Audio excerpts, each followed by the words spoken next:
तो first question में मैं आपको दूंगा, आप इसमें ले लो 90 सेकेंड्स ले लो, ठीक है। तो 90 सेकेंड्स ले लो, क्वेश्चन स्टार्ट करो। तो देखो सौरभ ने यार साइन जेड इक्वल टू 10 वाला ट्राई किया, और किसी ने ट्राई किया क्या? साइन जेड इक्वल टू 10 का आंसर कितना आ रहा है? हाँ, आप ठीक जा तो ठीक रहे हो, जा तो ठीक रहो। देखो जो ये गेट वाला बैच होगा ना, यही ईएससी का भी बैच होता है, ठीक है। तो गेट और ईएससी का बैच सेम होता है, आप उसको ज्वाइन करिए और गेट और ईएससी दोनों आपको उसी में मिल जाएगा। चलो इसका आंसर जल्दी निकालो, 2 मिनट में दे देता हूँ क्योंकि अभी सेशन स्टार्ट हुआ है, तो जल्दी से इस सेशन को आप लोग कंप्लीट करो, ठीक है। तो देखो मैं ऐसा मान के चलता हूँ कि आप लोगों ने ठीक ठाक हैबिट डेवलप कर ली होगी अपनी, कॉन्सेंट्रेशन आपका थोड़ा इंप्रूव हुआ होगा, क्वेश्चंस आप पढ़ पा रहे होगे, थोड़ा कॉन्सेंट्रेट कर पा रहे होगे। अच्छा एक चीज़ तो मैंने आपको बताई नहीं यार, 16 तारीख को मतलब परसों, मतलब जब तक हम ये क्लास शायद कर रहे होंगे तब तक कल हो जाएगा। तो 16 तारीख को जो चैनल है, इस पूरे चैनल पे आपको सुबह से शाम तक बहुत सारे स्पेशल क्लासेस देखने को मिलेंगे, मतलब फॉर्मूला सेशंस आपको मिलेंगे और आपको बहुत सारे स्ट्रैटेजी सेशंस देखने को मिलेंगे, बहुत सारे मोटिवेशनल सेशंस देखने को मिलेंगे। तो 16 तारीख को ये पूरा का पूरा चैनल आपके लिए बहुत सारी नई चीज़ें लेके आ रहा है। तो 16 को कहीं भी मत जाना, 16 को मैं खुद आपके लिए बहुत सारे इंपॉर्टेंट सेशंस लेके आ रहा हूँ, तो वो सारे सेशंस प्रैक्टिकली आपको हेल्प आउट करने वाले हैं। और बाकी तो 16 को आपका सारा का सारा फार्मूला सेशन भी रहेगा, तो हर सब्जेक्ट का ऑलमोस्ट आपको फॉर्मूले भी मिल जाएंगे उस दिन, ठीक है। चलो तो चलो यार ये सेशन क्वेश्चन स्टार्ट करते हैं। क्वेश्चन में बोल रखा है व्हाट इज द, अच्छा आंसर नहीं बताया किसी ने, बी बी ए बी। चलो देखते हैं। तो क्वेश्चन बोल रखा है what is the value of M for which 2x minus X square plus M Y square is harmonic. तो पूछ रहा है ये हार्मोनिक चाहिए। तो आप मुझे बताइए कि कोई भी फंक्शन हार्मोनिक कब होता है? जब अगर कोई भी फंक्शन आपको हार्मोनिक चाहिए, फॉर एग्जांपल यही फंक्शन दे रखा है, ठीक है, एम वाई स्क्वायर, और अगर ये हार्मोनिक चाहिए इसका मतलब इसका जो डेल टू फाई आना चाहिए वो क्या आना चाहिए? 0, या फिर del two phi by del X square plus del two phi by del Y square, ये आपको मिलना चाहिए 0। सही बात है ना? तो ये आपको 0 मिलना चाहिए। अब इसको 2 बार x के रिस्पेक्ट में डिफ्रेंशिएट कर दो, तो जब 2 बार x के रिस्पेक्ट में डिफ्रेंशिएट इसको करोगे तो यहाँ से मिल जाएगा -2, ठीक है। और 2 बार y के रिस्पेक्ट में डिफ्रेंशिएट करोगे तो मिल जाएगा 2m। तो यहाँ से m की वैल्यू आई थिंक 1 आ जानी चाहिए। 1 आ रही क्या? चेक करना यार ज़रा, ठीक है। b आ रही है, ऐसा क्यों? ये आना चाहिए ना, ये तो 0 हो जाएगा 2 बार डिफ्रेंशिएट करने पे। ये बचा आपका 2x माइनस 2, मेरे ख्याल से तो a आना चाहिए। बाकी आप लोग चेक करो क्या गलती कर रहे हो, है ना। अगर मेरे सॉल्यूशन में कोई गड़बड़ हो तो आप मुझे बताइए, otherwise I think the option is very quite clear that it should be A option, ठीक है। ए आ रहा है ना, तो बी क्यों आ रहा था यार? मुझे कंफ्यूज करने के लिए कि सर मेरा तो ए ही आ रहा था, सोचा आपको थोड़ा कंफ्यूज कर दें, इस वजह से बी ऑप्शन दे दिया। तो मुझे कंफ्यूज मत करो यार, ठीक है। मैं वैसे ही शाम तक आपको पढ़ाते पढ़ाते, शाम को जब मेरी क्लास होती तब तक मैं काफ़ी थक जाता हूँ, तो मेरा सपोर्ट करो, मुझे कंफ्यूज मत करो, ओके। चलो आइए चलते हैं अगले सवाल की तरफ। तो चलते हैं अगले सवाल की तरफ। ज़रा ये क्वेश्चन देखिए, है ना। क्वेश्चन देखने में बड़ा बल्कि सा लग रहा है बट है बड़ा आसान। तो क्वेश्चन देखने में बहुत बल्कि लग रहा है बट है बहुत इजी क्वेश्चन। ज़रा फटाफट पढ़ लो यार इस क्वेश्चन को। इसके लिए 2 मिनट है ना, टाइमर आपका चल रहा है, 2 मिनट के अंदर अंदर आपको ये क्वेश्चन सॉल्व करना है। और साइन जेड इक्वल टू 10 वाला यार तुम लोग सॉल्व करके लाए नहीं, मैंने क्वेश्चन दिया था, सोचा बोला था ट्राई करना, थोड़ा नेट वेट पे सर्च करते। देखो नेट पे ये सबने सर्च कर लिया होगा कि कौन कौन कल खेलेगा, कौन कौन इंजर्ड हो गया है, ऑस्ट्रेलिया में कौन कौन खेलेगा, कौन कौन नहीं खेलेगा, ये सब लोग सर्च करके बैठे होंगे पूरी तरीके से तैयार। और सुबह उठते ही पहला काम यही करोगे, फ़ोन उठा के चेक करोगे क्रिकबज़ कि कौन, क्योंकि सुबह उठ के तो मैच देख नहीं पाओगे, सुबह उठने की आदत नहीं है, तो चेक करोगे कौन आउट हो गया कौन नहीं। तो उसी तरह से ऑन द सिमिलर बेसिस आप ये भी तो सर्च कर सकते थे ना, साइन जेड इक्वल टू 10 का सॉल्यूशन क्या होता है, गूगल पे कहीं ना कहीं तो मिल ही जाता है, ठीक है। तो ये भी सर्च किया करो यार, काम की चीज़ें भी सर्च करनी चाहिए। चलिए देखते हैं क्वेश्चन में क्या बोल रहा है। Consider likely applicability of theorem to evaluate the following integral counter clockwise around the unit circle C. ये आई दे रखा है, ठीक है, दिस इज आई। इसी वजह से नहीं हो रहा था क्वेश्चन, क्योंकि ये मैंने आई नहीं लिखा था। चलो, तो अगर इस वजह से नहीं हो रहा है तो आगे देख लो। फिर पूछ रहा है इसमें आपको सेक जेड डी जेड दे रखा है, Z being a complex variable of the value will be. अच्छा, तो ये बेसिकली आई मेंशन किया है, ठीक है। 1 = 0 तो सबको पता है कि 1 = 0 कहाँ से हो जाएगा, तो ये आई है ना। इतना कॉमन सेंस तो मेरे ख्याल से आपने भी लगा लिया होगा। चलो, नहीं लगाया तो अब लगा लेना। तो बेसिकली क्वेश्चन में पूछना क्या चाहता है यार, कि उसने जो ये कॉन्टूर मेंशन कर रखा है, ये यूनिट सर्कल, अच्छा ये दे तो रखा है, तो कॉन्टूर इसने यूनिट सर्कल मेंशन कर रखा है। तो बेसिकली वो ये जानना चाहता है यार, देखिए ये मेंशन किया है सेक जेड डी जेड, ठीक है, और यहाँ पे कॉन्टूर उसने मेंशन कर रखा मॉड जेड इक्वल टू 1। तो कॉन्टूर क्योंकि उसने mod Z equal to 1 mention कर रखा है, एंटी क्लॉकवाइज वगैरह मेंशन कर रखा है, सारी चीज़ें मेंशन कर रखी है। बस हमें क्या पता चल जाए, ये जो फंक्शन है इस फंक्शन की हमको क्या पता चल जाए, सिंगुलरिटीज, ताकि उस पर हम रेसिड्यूज कैलकुलेट कर पाएँ। तो आप मुझे बताओगे सेक जेड के पोल्स कहाँ से मिलेंगे। अगर हम सेक जेड के पोल्स कैलकुलेट करने जाए, मान लेते हैं कि सपोज ये कोई फंक्शन है P of Z kind of, ठीक है, तो ऑब्वियसली इसके पोल्स के लिए रिस्पॉन्सिबल कौन होगा, कॉस जेड इक्वल टू 0। तो जब मैं कॉस जेड इक्वल टू 0 डाल दूंगा तो यहाँ से आपको जेड मिल जाएगा ±2n+1 π/2, मतलब π/2, 3π/2, 5π/2 काइंड ऑफ, ये सारे के सारे इसमें मिल जाएंगे आपको singular points. Generally most of the cases में जो पोल्स होते हैं वही सिंगुलर पॉइंट की तरह बिहेव करते हैं। तो ये मिल गया आपको सिंगुलर पॉइंट। बट यहाँ पे जो उसने सी मेंशन कर रखा था, सी क्या मेंशन किया था, एक यूनिटी सर्कल। तो मैं इधर थोड़ा सा प्लॉट कर देता हूँ, ये देखिए ये था आपका सी, मॉड जेड इक्वल टू 1 दिख रहा है। तो आप मुझे बताओगे इस पर्टिकुलर रीजन के अंदर जो यहाँ पे उसने कर्व मेंशन कर रखा था, इसके अंदर कौन कौन से सिंगुलर पॉइंट्स आ रहे हैं या कौन कौन से पोल्स आ रहे हैं, जरा चेक करके बताइए। इसको मैं चलो ACW का रूप दे भी देता हूँ। चलिए, this is your ACW kind of relation, ठीक है। तो आप जरा देख के बताओ क्या इसके अंदर एक भी सिंगुलर पॉइंट आएगा, एक भी सिंगुलर पॉइंट नहीं आएगा। क्यों? क्योंकि सिंगुलर पॉइंट्स आपको क्या मिल रहे हैं, ±π/2, ±3π/2 एंड सो ऑन। तो ये खुद ही हो गया ±1.57 ±4 पॉइंट समथिंग, कुछ ऐसा ऐसा रिलेशन बन गया। तो एक भी सिंगुलर पॉइंट इसके अंदर नहीं आएगा। जो आपने यहाँ पे जेड प्लेन बना रखा है, सारे के सारे सिंगुलर पॉइंट्स कहाँ पे लाई कर रहे हैं, बाहर। अगर सारे सिंगुलर पॉइंट बाहर लाई कर रहे हैं तो आई तो होगा आपका 0। अब देखो यहाँ पे जब भी आपसे पूछता है ना what are the singularity sets, तो सिंगुलैरिटी सेट्स का मतलब होता है कि कौन कौन से सिंगुलर पॉइंट्स आपका कर्व के अंदर लाई कर रहे हैं। तो आप चेक करोगे तो एक भी सिंगुलर पॉइंट कर्व के अंदर लाई नहीं कर रहा है, ए ऑप्शन आपका हो जाएगा, ठीक है। तो आपको ए और बी में कन्फ्यूजन होना चाहिए। तो जब भी आपसे पूछता है ना what are the singularity sets, तो सिंगुलैरिटी सेट्स का मतलब होता है वो सिंगुलर पॉइंट्स जो आपके कर्व के अंदर लाई कर रहे हो। अगर कर्व के बाहर लाई कर रहे हैं तो वो सिंगुलैरिटी सेट में इंक्लूड नहीं होते। सिंगुलैरिटी सेट का मतलब होता है जहाँ पे आप रेसिड्यू कैलकुलेट करके इंटीग्रेशन को कैलकुलेट करो। तो रेसिड्यू कैलकुलेट करने की जरूरत नहीं पड़ रही, इस वजह से सिंगुलैरिटी सेट में हमने किसी को इंक्लूड नहीं किया। तो जरा चेक कर लो और बताओ क्या इस क्वेश्चन में ऐसा कुछ था जो आपको डिफिकल्ट लगा, एक्सेप्ट द टाइपोज। तो जो टाइपो एरर्स थी उसको छोड़ के, otherwise the question was quite easy to answer, ठीक है। चलो अगले सवाल पे आइए, नेक्स्ट क्वेश्चन। तो इस क्वेश्चन को सॉल्व करिए, आंसर बताइए। ये डायग्राम दिख रहा है क्या सभी को? आई होप ये डायग्राम सब लोग देख पा रहे हैं।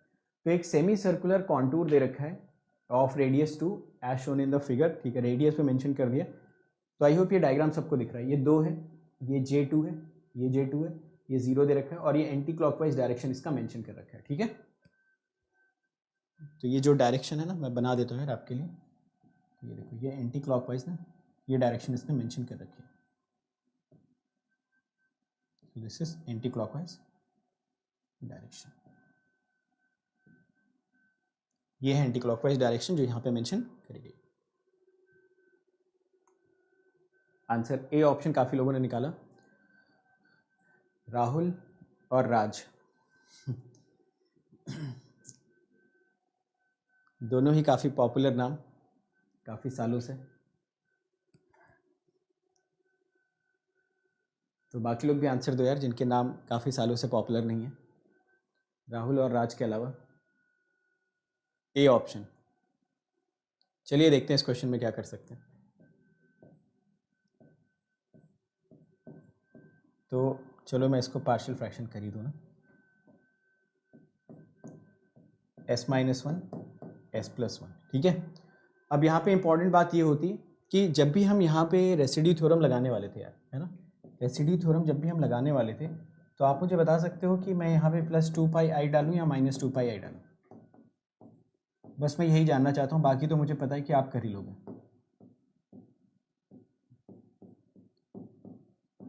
Strictly inside. तो बस मैं ये पूछना चाहता हूँ यहाँ पे मैं प्लस रखूँ या माइनस रखूँ? तो सभी लोग बोलेंगे यहाँ पे कि आंसर क्या रख देना चाहिए? प्लस। क्यों? क्योंकि ये कॉन्टूर कैसा है? Anti clockwise. अगर यही कॉन्टूर आपका क्लॉकवाइज होता तो ये बाहर साइन आप क्या रखते हैं? Minus. Very important point, I discussed in the classes, hopefully you remember this point, कि अगर कॉन्टूर आपका कैसा होता क्लॉकवाइज तो साइन माइनस आता, बट अगर एंटी क्लॉकवाइज है तो साइन आप रखेंगे प्लस का साइन। ठीक है, बस अब रेसिड्यू देख लो। अब देख लेते हैं यहाँ पे जो ये फंक्शन आपको मेंशन कर रखा है, इसके पोल्स कहाँ कहाँ पे आ रहे हैं। So very clearly everyone can observe 1, -1। तो जो ये 1 वाला पोल आएगा ये यहाँ पे आ जाएगा, -1 वाला पोल यहाँ पे आ जाएगा, क्योंकि ये वाला पॉइंट 2 दे रखा है। तो मैं 1 पे रेसिड्यू कैलकुलेट करूँगा, तो I want to calculate residue at 1, so this will become s-1 divided by s-1 s+1। Residue सभी ने कैलकुलेट कर लिया होगा, 1/2 आ गया होगा। पुट करोगे यहाँ पे आंसर 2πi इंटू 1/2। आंसर कितना आ गया होगा? पाई इंटू आई। रेसिड्यू वगैरह कैलकुलेट करना आपको आता है, आंसर आपका हो जाएगा ए ऑप्शन। ठीक, ए ऑप्शन आ रहा था ना, बी ऑप्शन भी बता रहे थे क्या तुम लोग? ए ऑप्शन, ठीक है। चलो ए ऑप्शन अगर आपने निकाला तो बिल्कुल ठीक ऑप्शन निकाला है। बड़ा ही सिंपल सा क्वेश्चन। ये क्वेश्चन मैंने इसलिए लिया क्योंकि जनरली हमें आदत होती है जेड देखने की, ठीक है। तो जेड लिखा हो, एक्स लिखा हो, वाई लिखा हो, एम लिखा हो, कुछ भी लिखा हो, एज लॉन्ग एज ये कॉन्टूर के क्वेश्चन आ रहे हैं कोई फ़र्क नहीं पड़ता, आप सिंपल तरीके से कैलकुलेशन करके आंसर निकाल सकते हो, ठीक है। तो कॉन्टूर वाला जो एक लॉजिक होता है ना, वो आप एक्सटेंड कर सकते हो किसी भी वेरिएबल के लिए, बस वो वेरिएबल कॉम्प्लेक्स होना चाहिए, दैट्स इट, ठीक है। तो कॉम्प्लेक्स वेरिएबल होना चाहिए, बाकी आप इन क्वेश्चंस को इजीली लगा सकते हो। तो ये क्वेश्चन भी हो गया आपका +2π, और कुछ इसमें बताना तो है नहीं। चलो ठीक है, अगले क्वेश्चन पे। नेक्स्ट क्वेश्चन, आंसर बताओ 1 मिनट के अंदर अंदर इसको क्रैक करो, ठीक है। देखो रेसिड्यू का अगर आइडिया चाहिए ना, तो आप क्या करो, सेम चैनल पे प्लेलिस्ट में जाओ, उसमें प्लेलिस्ट में जाने के बाद मैथमेटिक्स का क्रैश कोर्स सर्च करना, ठीक है।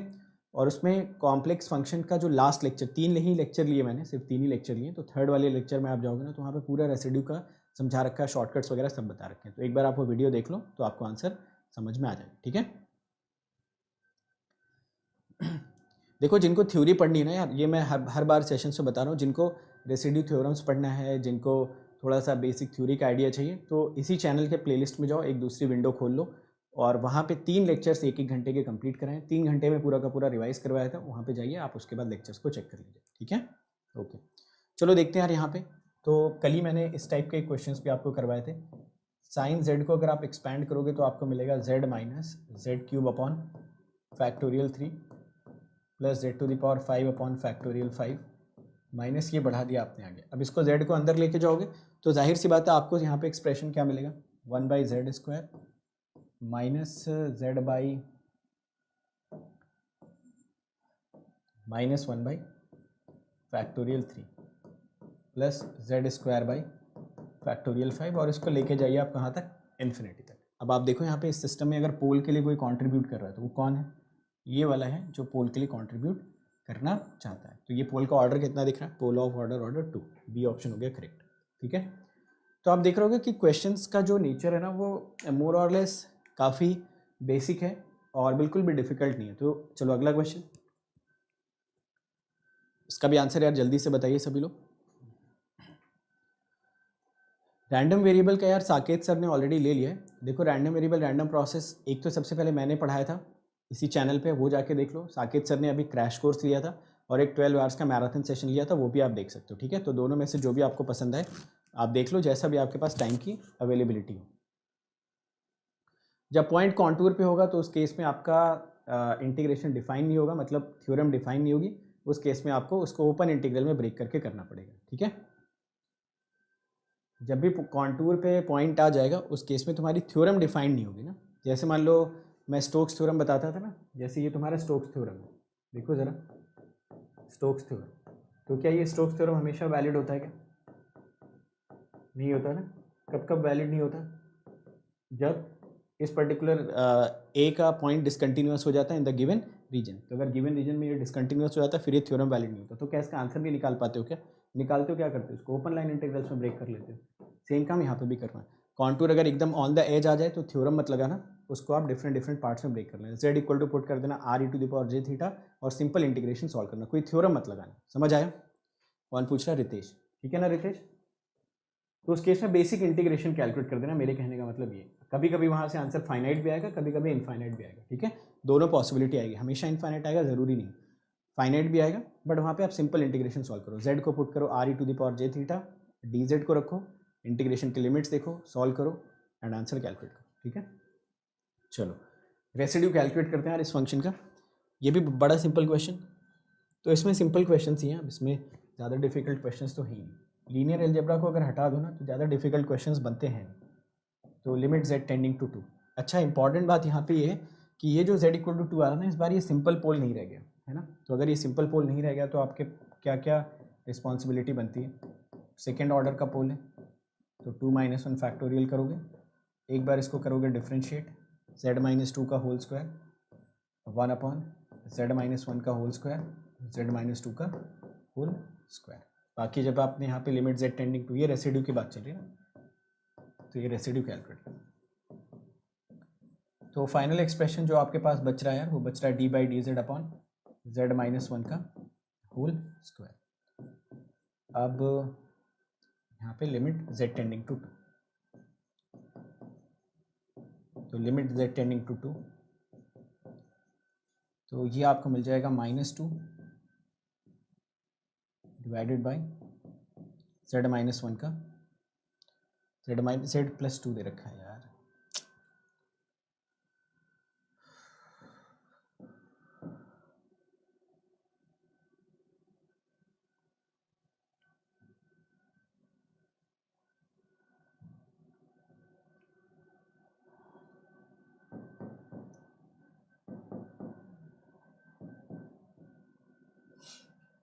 ऐसा कुछ हो जाएगा ना,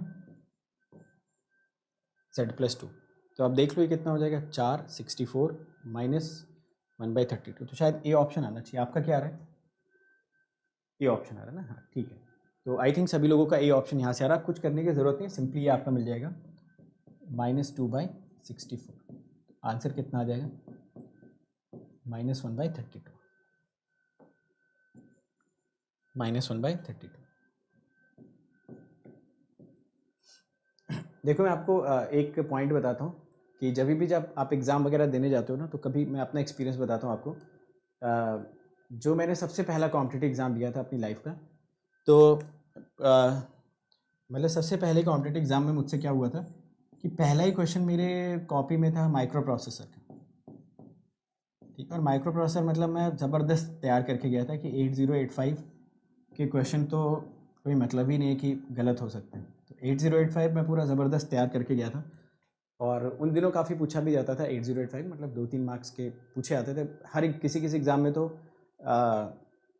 10-10 मार्क्स के आ जाते हैं। अगर आप ESC 2013 का पेपर चेक करोगे ना, ESC 2013 का EC का, तो 27 क्वेश्चन आए थे माइक्रो प्रोसेसर के उस साल, 27 क्वेश्चन। ठीक है, तो उसके बाद मतलब मुझे पता चला काफ़ी इंपॉर्टेंट है। तो पहला ही क्वेश्चन, और कोइंसिडेंस देखो, पहला ही क्वेश्चन मेरा जो था वो माइक्रो प्रोसेसर का था, और लूप का एक क्वेश्चन उसने सिंपल सा लूप लगा रखा था।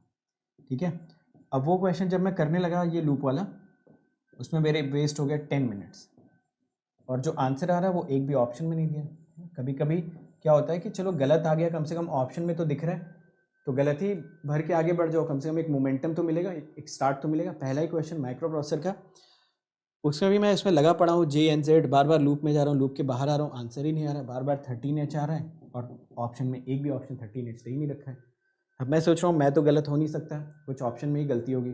फिर मैं 10-15-20 मिनट मैंने उस पर बर्बाद किए, और जब मैंने 10-15-20 मिनट इस पर बर्बाद किए तो at the end of the exam मैं ही बर्बाद हो गया एग्ज़ाम में। मतलब सारे क्वेश्चन आते आते क्वेश्चन भी फिर लगने लगा लगेगा कि नहीं लगेगा, और फिर कोई क्वेश्चन का आंसर निकालता था तो आंसर आता था तो पता लगता था यार मैच ही नहीं कर रहा है, या फिर आंसर सही भी आ रहा है तो थोड़ा डर लग रहा है यार पता नहीं सही आ रहा है या नहीं आ रहा है, इतना टफ पेपर बन गया। और अगल बगल वालों को थोड़ा देख रहा हूँ तो सब लोग फटाफट पेपर कर रहे हैं, जल्दी जल्दी सब लोग अपने, उस टाइम पे ऑनलाइन तो होता नहीं था, ऑफलाइन होता था, चलो अपनी कॉपी में गोले भर रहे हैं फटाफट। तो यार ये देख के मैं और ज़्यादा डिमोरलाइज़ हो गया। तो खैर मेरा एग्ज़ाम तो ख़राब हो ही गया था। तो मुझे लर्निंग वहाँ से ये मिली कि जब भी आप किसी भी एग्ज़ाम को अटेम्प्ट करें, ठीक है, जब भी आप किसी भी एग्ज़ाम को अटेम्प्ट करें तो अपना ईगो आप घर पे छोड़ के जाइए। मतलब ईगो तो लेके जाना ही नहीं कि यार ये तो सब्जेक्ट मतलब मेरा अलग ही लेवल पे है, ये तो मुझसे कोई कॉम्पीट कर नहीं पाएगा। तो ये ईगो वाला जो पार्ट है ना वो आप घर पे छोड़ के जाइए। एग्जाम में अगर आपको 10 क्वेश्चन भी स्किप करने पड़ रहे हैं, 10 क्वेश्चन मतलब देख रहे हो नहीं समझ आ रहा, थोड़ा अटेम्प्ट किया तो स्किप करो। स्टार्टिंग के जो 15-20 मिनट 25 मिनट होते हैं ना वो होते हैं मोमेंटम बनाने के। अगर उसमें आपने मोमेंटम बना लिया तो आप देखोगे कि आपको बहुत सारे नहीं आते आते क्वेश्चन पे स्ट्राइक करने लगते हैं। फिर उसके बाद के खैर मैंने जितने एग्जाम्स दिए उसमें मैंने थंब रूल बना लिया था कि पहले 1 घंटे में वो सारे क्वेश्चन निपटा दूंगा जो मुझे बिल्कुल शॉर्ट आते रहते हैं। तो पहले 1 घंटे में मैं हमेशा क्या करता था, वो सारे ही क्वेश्चन कर डालता था पेपर के जिसमें मैं बिल्कुल श्योर था यार ये क्वेश्चन तो देखते ही हिट होना चाहिए। तो मुझे पहले 20-25-30 मिनट में मिल जाता था मोमेंटम। और बात मोमेंटम की होती है एग्जाम में ना, नॉलेज, इंटेलिजेंस, दिमाग, बुद्धि, ये सब सेकेंडरी होता है। स्ट्रैटेजी और मोमेंटम अगर मिला आपको स्टार्टिंग में तो हो सकता है आप आपसे ज़्यादा बुद्धिमान लोगों को बीट कर जाओ। तो ये मुझे इसलिए याद आ गया क्योंकि मैंने यहाँ पे Z-1 लिख दिया था ना। तो ये सारी चीज़ें होती एग्ज़ाम में गलतियाँ अंडर प्रेशर, जो आपका दिमाग कंट्रोल में नहीं होता या फिर आप बहुत ज़्यादा प्रेशर ले लेते हो अपने ऊपर। तो जनरली ये सब गलतियाँ ना बहुत फ्रीक्वेंट होती है। जैसे अभी क्योंकि मेरा माइंड इस टाइम पे थोड़ा थक गया है, ऑब्वियसली रात में क्लास ले रहे हैं क्योंकि सुबह से शाम तक कुछ ना कुछ इन्फॉर्मेशन माइंड प्रोसेस कर रहा है ना, माइंड भी तो मशीन ही है। तो अब मेरा माइंड जब प्रोसेस कर रहा है तो इसने Z+2 की जगह पे यहाँ पे क्या लिख दिया मेरे माइंड ने, Z-2। आप बोलोगे वो तो आप ही लिख रहे हो ना, आपका माइंड कहाँ लिख रहा है? वो माइंड से ही होता है ना, हाथ और ये सब तो अपने कंट्रोल में है, जैसा दिमाग बोलता है वैसा वो लिख देता है। तो होता क्या है ना, जो अपने दिमाग पे आप बहुत ज़्यादा इन्फॉर्मेशन प्रोसेस करा देते हो, बहुत ही ज़्यादा इन्फॉर्मेशन, तो वो धीरे धीरे आपका रिस्पॉन्स कम करता है। इसीलिए गेट के एग्जाम से एक दिन पहले या किसी भी कॉम्पिटेटिव एग्जाम से एक दिन पहले आप ये कोशिश करें कि एक दिन का पूरा रेस्ट लो, पूरा रेस्ट लो या दिमाग को बिल्कुल खाली छोड़ दो ताकि वो बिल्कुल इन्फॉर्मेशन प्रोसेस करने के लिए ताज़ा तरीन हो। और एग्जाम में आप जाओ तो आपसे सिली मिस्टेक्स नहीं हो कि आप डेटा गलत उतार दे रहे हो, आंसर कुछ भी लिख दे रहे हो, प्लस की जगह माइनस लिख दे रहे हो। तो हमको लगता है तो हम सही कर रहे हैं, बट क्योंकि दिमाग थका हुआ होता है, दिमाग बहुत प्रेशर में होता है, तो कोऑर्डिनेट होता नहीं। तो 2 चीज़ें याद रखना, पहला मोमेंटम गेन करो, सेकंड एक दिन पहले रेस्ट लेके जाना दिमाग को बिल्कुल शांत करके। तो जैसे मान लो आपका एग्ज़ाम 7 को है, अगर आपका एग्ज़ाम 7 को है तो एक चीज़ मैं ये भी सीखा अपने एक्सपीरियंस से कि हमें डेडलाइन बना लेनी चाहिए। सॉरी 7 को यार, देखो फेब की जगह मैं जैन लिख रहा हूँ। तो अगर तो आप टारगेट बना लो ना कि आपका 31 लास्ट डेट है, ऐसे तैयारी करो ना, एक हफ्ते का बफर लेके चलो, 1 वीक का बफर लेके चलो कि अगर मान लो 7 को तुम्हारा एग्ज़ाम है तो ये सोच के चलो कि 31 को एग्ज़ाम है, 31 तक जो करना है सब कर लेना है। अगर तुम 6 तक का शेड्यूल बना के बैठोगे ना तो 6 की रात में भी पढ़ते रहोगे। मतलब मैंने तो लोगों को इतना देखा है, सुबह 9 बजे एग्ज़ाम रहता है और 6 बजे तक पढ़े जा रहे हैं। अरे जब साल भर कुछ नहीं कर पाए तो सुबह 6 बजे तक पढ़ के क्या कर लोगे? और यहाँ तो पढ़ रहे हो फिर यहाँ पे जाके 1 घंटे बाद सो जाते हो। तो आप हमेशा टारगेट ऐसा बना के चलो ना कि आपको एक हफ्ते पहले की डेडलाइन बना लो कि 31 तारीख तक पूरा जी जान लगा देंगे, सब खत्म कर देंगे। बाकी के जो 4-5-6 दिन बचे ना फिर उसमें जो आपको करना है वो करो। मतलब डेडलाइन वाली चीज़ मत रखो, डेडलाइन वाला 31 तक कर आके ख़त्म कर दो, जो होना है फिर देखा जाएगा। ठीक है? तो मेरे कहने का मतलब प्रेशर मत लो, जितना रिलैक्स होके जाओगे ना उतनी अच्छी आपकी परफॉर्मेंस होगी। चलिए इसी के साथ इस क्वेश्चन पे आ जाते हैं। इस क्वेश्चन को सॉल्व करिए, 1 मिनट का टाइम आपके पास है, 1 मिनट में इसको सॉल्व करिए। ठीक है? माइक्रो प्रोसेसर हट गया है, ईसी इलेक्ट्रिकल दोनों ब्रांच से हट गया है। ठीक है? तो माइक्रो प्रोसेसर ईसी से भी हट चुका है, इलेक्ट्रिकल से भी हट चुका है गेट में, और ईसी में इंक्लूड कर दिया उन्होंने कंप्यूटर ऑर्गेनाइजेशन। ठीक है? Marathon session on root locus, हाँ यार लेते हैं, ले लेंगे। मतलब अभी टाइम मिल नहीं पा रहा है ना, आप देख रहे हो 2 क्लासेस तो अभी वैसे ही ले रहा हूँ मैं, सिग्नल भी ले रहा हूँ आपका, मैथ्स भी ले रहा हूँ, और भी क्लासेस तो चलती रहती हैं। तो जैसे ही मेरा ये मैथ्स और ये ख़त्म होता है ना, फिर आप लोग जो भी बोलोगे वो मैराथन सेशन में बिल्कुल ले लूँगा, मुझे कोई प्रॉब्लम नहीं, जस्ट मुझे टाइम मिल जाए, बाकी मैं सेशन तो ले ही लूँगा आपके लिए। चलो इसको यार फटाफट सॉल्व करो, आंसर बताओ।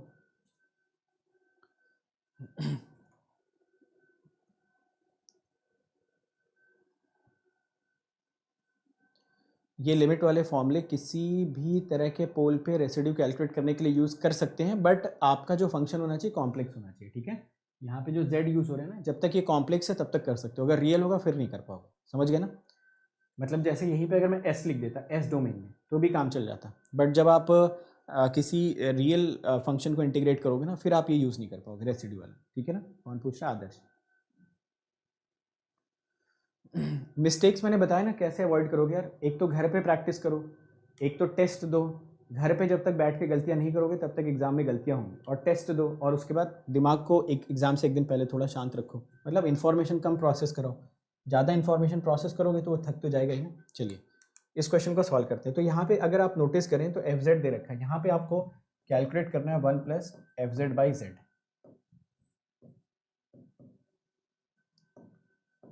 1 प्लस सी नॉट प्लस, अभी देखो मेरे पास कुछ लोगों ने मतलब मैसेज किया था कि सर आपने तो ईएससी वगैरह निकाला हुआ है, तो ज़रा एक इंटरव्यू का सेशन कंडक्ट करा दो और बता दो कैसे इंटरव्यू वगैरह देना है।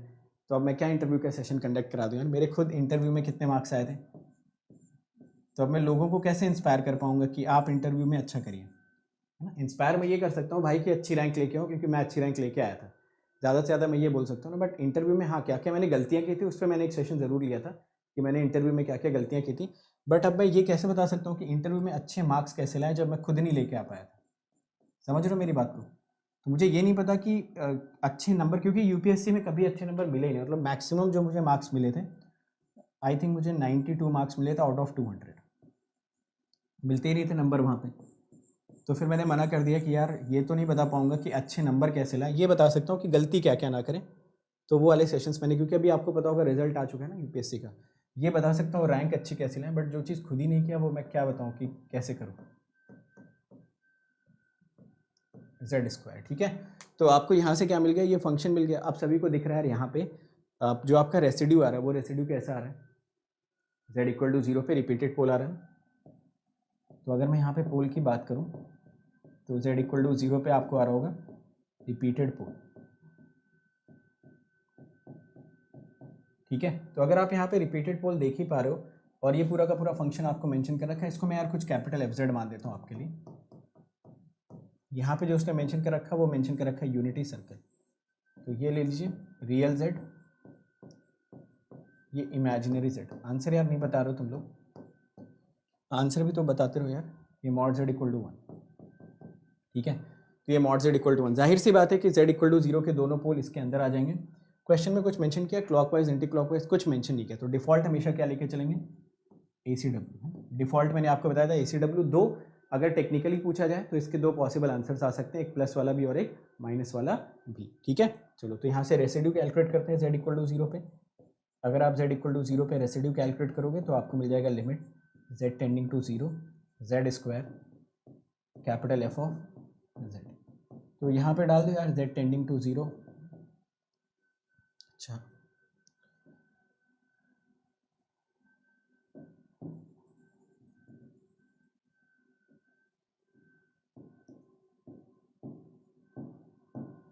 डिफ्रेंशिएट मैं क्यों कर रहा हूँ एक बार, शायद आपको पता है, क्योंकि यहाँ पे जो पोल था वो सिंपल नहीं था बल्कि कैसा था, रिपीटेड।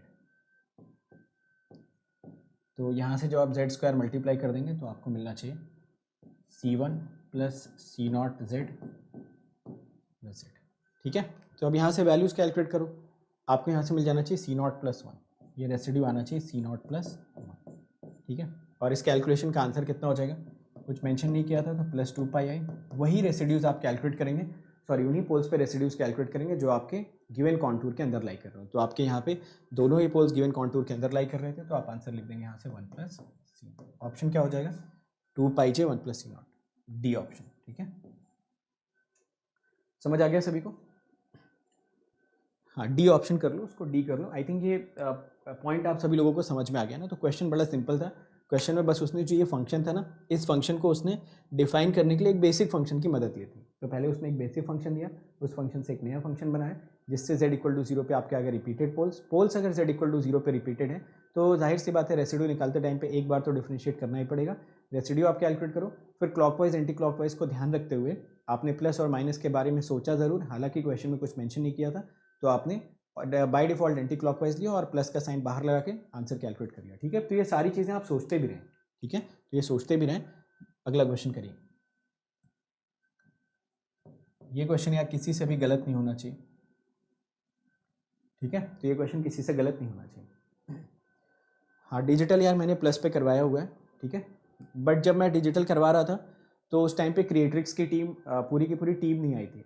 तो क्योंकि मैं पहले ही अनअकैडमी ज्वाइन कर चुका था तो क्रिएटिव्स की पूरी टीम नहीं आई थी, तो उसमें मैंने लॉजिक फैमिलीज नहीं कवर करवाया और एडीसी डीएसी नहीं करवाया, अप टू सीक्वेंशियल मैंने कवर कराया, ठीक है। और अगर पूरा करना है तो बाकी फिर भीमा शंकर सर तो है ही। बिल्कुल सही बात है यार, बिल्कुल सही बात है। किसी ने बोला, राहुल बोल रहे हैं कोएफिशिएंट ऑफ जेड इनवर्स से इजी से हो सकता है, कोएफिशिएंट ऑफ जेड इनवर्स से ही करना पड़ेगा, ठीक है। आपको जब भी एक्सपेंशन वाला कोई भी एक्सप्रेशन आता है तो आपको हमेशा कोएफिशिएंट ऑफ 1/z से ही रेसिड्यू कैलकुलेट करना चाहिए। 1/z से ही क्यों आप कैलकुलेट करो, क्योंकि z इक्वल टू 0 यहाँ पे एक पॉसिबल रेसिड्यू बन रहा है, ठीक है ना। बिल्कुल सही बात है, कोएफिशिएंट से ही करना चाहिए, इसमें और दूसरा कोई ऑप्शन है ही नहीं अपने पास। चलिए देखते हैं, क्वेश्चन में आपको ये मेंशन कर रखा है c e⁻⁴ 1/z dz, ठीक है। अब अगर मैं e⁻⁴ 1/z को एक्सपैंड कर दूं तो आपको मिलेगा 1 + 1/z + 1/z² + 1/z³, ठीक है। आपको यहाँ पे पोल दिख जाना चाहिए z इक्वल टू 0, पोल दिखना चाहिए z इक्वल टू 0। और z इक्वल टू 0 कैसा पोल है? पोल अगर आप यहाँ पे देखोगे, सिंगुलैरिटी का टाइप देखोगे तो आप देख रहे होगे कि अप टू इन्फिनिटी तक चला जा रहा है ना। तो ये अप टू इन्फिनिटी तक जा रहा है, इसका मतलब जो पोल z इक्वल टू 0 उस पर सिंगुलैरिटी कैसे, सॉरी रेसिड्यू कैसे निकालेंगे यार, कोएफिशिएंट ऑफ 1/z, आपको मिल गया 1, ठीक है। तो ये मिल गया आपको 1। अब बस ये देखना है कि z इक्वल टू 0 जो था आपका वो गिवन कॉन्टूर में लाई कर रहा था या नहीं। तो फिर से उसने दे रखा है कॉन्टूर, कौन सा कॉन्टूर उसने मेंशन कर रखा है, यूनिटी सर्कल, और कौन से डायरेक्शन में इसको ट्रैवर्स करा रहा है, AC W। तो इसके अंदर ही आ जाएगा z इक्वल टू 0, आंसर आपको मिल जाएगा प्लस, क्योंकि काउंटर क्लॉकवाइज यहाँ पे मेंशन किया था, 2πi, आंसर हो जाएगा ये सी ऑप्शन, ठीक है। क्योंकि i को आप चाहो तो क्या भी लिख सकते हो, +2π√−, समझ गए। तो बड़ा इजी क्वेश्चन, सभी लोगों ने लगभग मुझे आंसर करेक्टली बता दिया था। बिल्कुल सही बात है, इसेंशियल सिंगुलैरिटी आ जाती है, दैट इज ऑल्सो करेक्ट। पिछले क्वेश्चन में 1/z, देखो 1/z का कोएफिशिएंट तब लेते हैं ना जब सिंगुलैरिटी एसेंशियल होती है। जब भी आपका पोल सिंपल पोल होता है और रिपीटेड पोल्स होता है, उस केस में आप ऐसे कैलकुलेट करते हो। जब आपका पोल जो होता है उसका ऑर्डर आप डिफाइन नहीं कर सकते या फिर उसके ऑर्डर को कंटेन नहीं कर सकते हो, तो उस केस में आपको 1/z - a का कोएफिशिएंट चेक कर लेना चाहिए। जैसे कल एक क्वेश्चन हम लोगों ने किया था 1/z sin z, तो वहाँ पे हम लोग देख रहे थे कि z इक्वल टू n π वाले जो ऑर्डर्स थे उनको हम लोग कंटेन नहीं कर पा रहे थे, तो उस केस में हमने एक्सपेंशन से कैलकुलेशन की थी। वैसे ही अगर मान लो आपको कोई ऐसा क्वेश्चन दे देता है cos ऑफ 1/z, तो जब आप इसको एक्सपैंड करोगे तो जो इसके पोल्स आएंगे उनको आप रिपीटेड पोल्स नहीं बोलोगे, है ना। रिपीटेड पोल्स का मतलब ऑर्डर उसका डिफाइंड है, 3 4 5 6 7 8 जो भी है ऑर्डर डिफाइंड है। जबकि जो आपके इसेंशियल पोल्स होते हैं उसमें आप जेड की पावर को या पोल की पावर को कन्फाइन नहीं कर पाते, तो वहाँ पे आप उनका लॉरेंज एक्सपेंशन करते हो। लॉरेंज एक्सपेंशन एक ब्रॉड वर्ड होता है किसी भी सिग्नल के एक्सपेंशन का, तो लॉरेंज एक्सपेंशन लगाओ, या फिर अगर आपको सिग्नल के एक्सपेंशन के फॉर्मूले याद हैं तो फॉर्मूले लगा दो और आंसर कैलकुलेट कर लो। समझ गए ना सभी लोग? चलो चलते हैं अगले क्वेश्चन की तरफ। नेक्स्ट क्वेश्चन, तो ये क्वेश्चन में थोड़ा सा हो सकता है आपको टाइम लग जाए, तो 2 मिनट ले लो, 2 मिनट के अंदर अंदर इस क्वेश्चन को सॉल्व करो और आंसर बताओ, ठीक है। फैक्टोरियल आ जाएगा 1/2 - 1 का, तो वो 1 ही फैक्टोरियल हो जाएगा, तो आंसर 1 आ जाएगा, है ना। तो अगर आपका जो रिपीटेड पोल है ना, जो रिपीटेड पोल है अगर उसका ऑर्डर 2 है तो फैक्टोरियल नहीं भी डालोगे तो काम चलेगा, ठीक है। जब तक आपका रिपीटेड पोल का ऑर्डर 2 होता है, एक बार बस डिफ्रेंशिएट कर दो और जो रिपीटेड पोल वाला डिनोमिनेटर में फैक्टर था उस फैक्टर को रिमूव कर दो, ठीक है।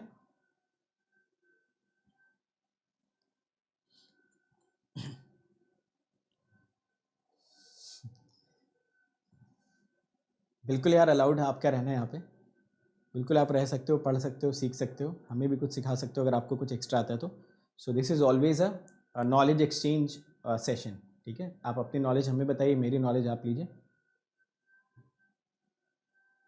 तो मिलजुल के यहाँ पे हम लोग कुछ ना कुछ सीख लेते हैं फाइनली। कितना आ रहा आंसर है? B option. तो काफ़ी सारे लोगों ने बी ऑप्शन कैलकुलेट किया, ठीक है।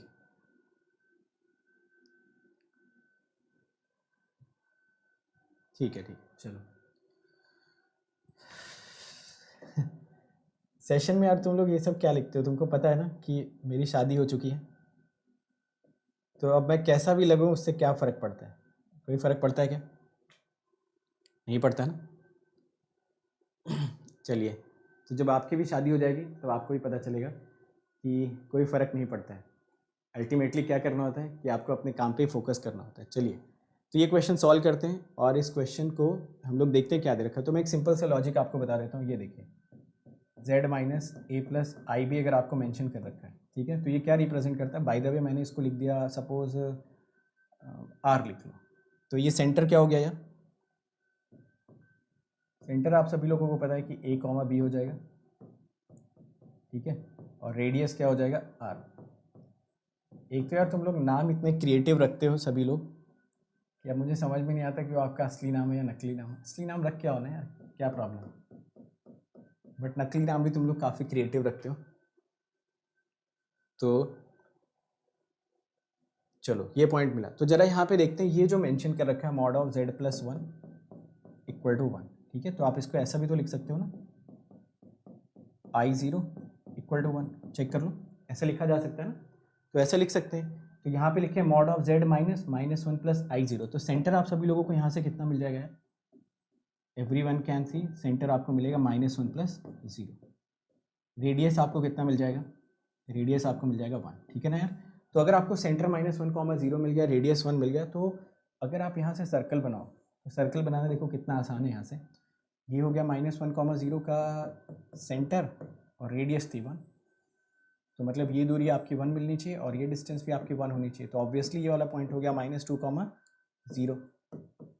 अगर ये वाली हाइट हम लोग थोड़ा सा जज करें तो ये वाली हाइट आपको i मिल जानी चाहिए, and obviously this height you should get it as -i, ठीक है ना यार?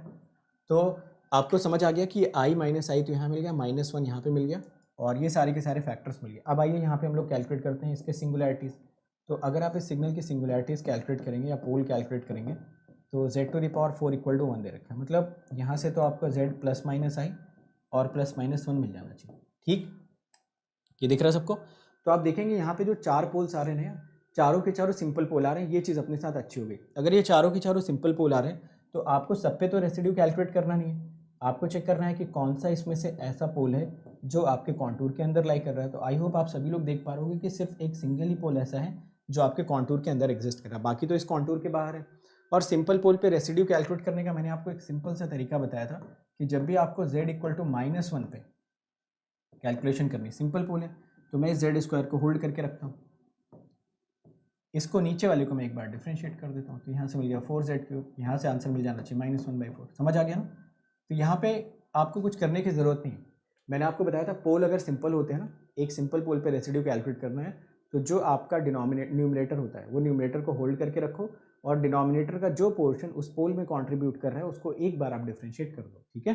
तो मैंने यहाँ पे z² को तो होल्ड करके रखा, डिनोमिनेटर का z⁴ -1 इस पोल में कंट्रीब्यूट कर रहा था, तो मैंने एक बार इसको डिफ्रेंशिएट किया, आंसर मुझे मिल गया -1/4। अब अगर मुझे इस इंटीग्रेशन का आंसर कैलकुलेट करना था, तो इस इंटीग्रेशन का आंसर लिखने के लिए मैं लिख सकता था +2πi -1/4। आंसर आपको कितना मिल जाता? -πi/2। अच्छा, बस मुझे ये बता दो कि इस क्वेश्चन में उसने कहीं मेंशन किया था कि क्लॉकवाइज जाना है या एंटी क्लॉकवाइज जाना है? ऐसा कुछ क्वेश्चन में मेंशन नहीं किया था, क्लॉकवाइज और एंटी क्लॉकवाइज। तो इसका मतलब आपको ये समझना चाहिए कि इसके भी 2 पॉसिबल आंसर एग्जिस्ट कर सकते थे, बट डिफॉल्ट आंसर हमेशा आप क्या लेके चलते हैं? एंटी क्लॉकवाइज या फिर प्लस के साथ। समझ गए ना सभी लोग? तो ऐसा कुछ मेंशन नहीं किया था, इसका मतलब एक पॉसिबल आंसर πi/2 भी हो सकता था, बट क्वेश्चन में ऑप्शंस के बेसिस ले लो या फिर डिफॉल्ट बेसिस कंसिडर कर लो, दोनों ही जगह से आंसर आपको क्या मिल सकते थे? -πi/2। चलो चलते हैं अगले क्वेश्चन की तरफ। इस क्वेश्चन में देखिए, तो ये क्वेश्चन असल में 4 क्वेश्चंस का कॉम्बिनेशन है, ठीक है? तो ये 4 क्वेश्चंस का कॉम्बिनेशन है। तो इस क्वेश्चन को देखिए और सॉल्व करिए। बिल्कुल यार, अगर आप लोग रैंक लेके आते हो तो आप मुझे मैसेज करो, जिसकी भी रैंक आती है, तो हम लोग सामने 1-to-1 सेशन करेंगे, लाइव सेशंस भी करेंगे। तो बड़ी खुशी होगी हम लोगों को अगर आप में से आप यूट्यूब से रैंक लेके आते हो, प्लस से लेके आते हो, स्पेशल क्लास से, या कहीं से भी लेके आते हो, so we will be more than happy. चलिए,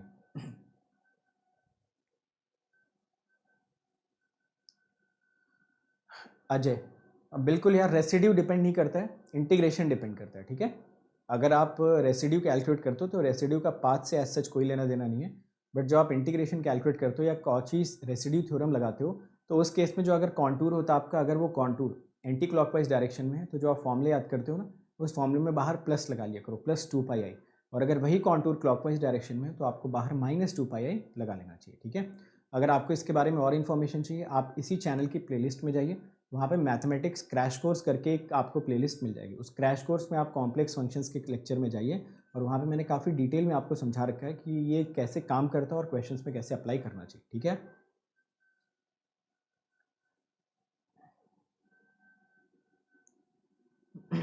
we are having exams in the afternoon sessions. कौन से एग्जाम है? कॉलेज के?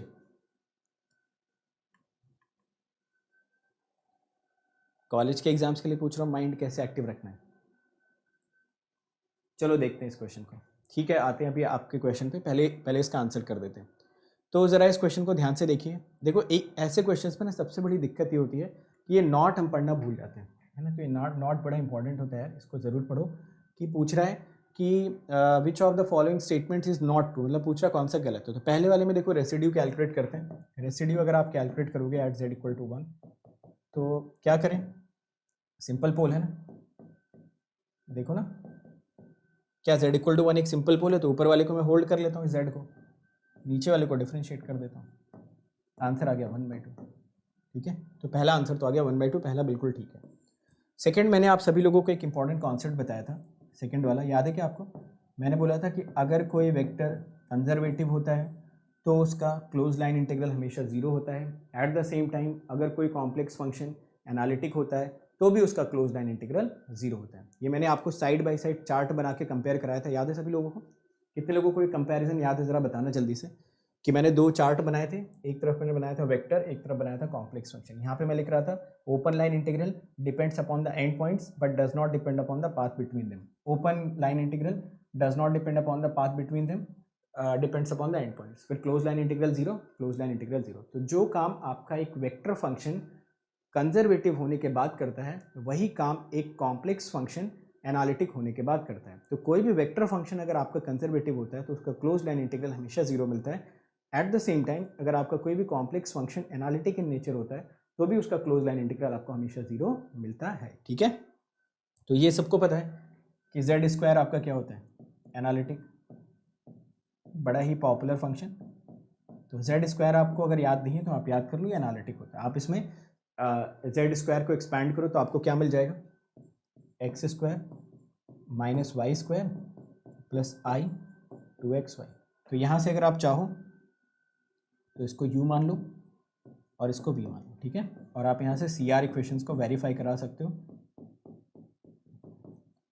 आपको पता चल जाएगा कि ये एनालिटिक है। वैसे आप याद रखो डायरेक्टली, है ना, जेड स्क्वायर जो होता है ना वो हमेशा एनालिटिक होता है, तो उसमें कभी भी डाउट होना ही नहीं चाहिए। क्लोज लाइन इंटीग्रल निकालोगे आंसर मिल जाएगा 0।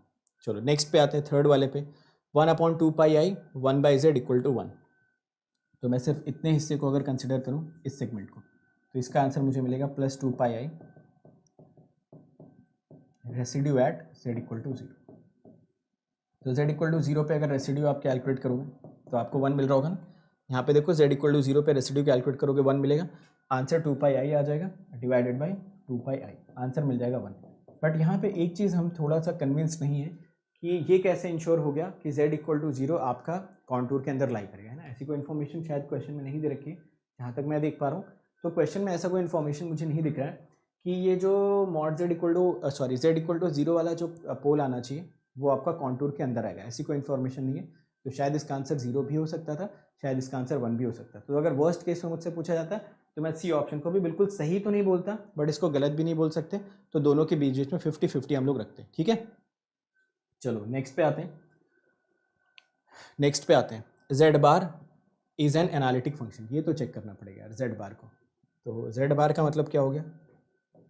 Z equal to X plus I Y, ठीक है। तो जेड बार कितना मिल जाएगा आपको? X minus I Y. अब यहाँ से ये तो साफ साफ दिख रहा है कि अगर x और y का फंक्शन हो गया तो u आपको मिल गया x, v मिल गया माइनस वाई। दिख ही रहा है ux equal to V Y, ये बराबर माइनस का डिफरेंस आ रहा है। तो डी ऑप्शन हो गया आपका गलत। सी ऑप्शन पे मैं क्वेश्चन मार्क लगा देता हूँ। I am not convinced with the C option, ठीक है, समझ गए?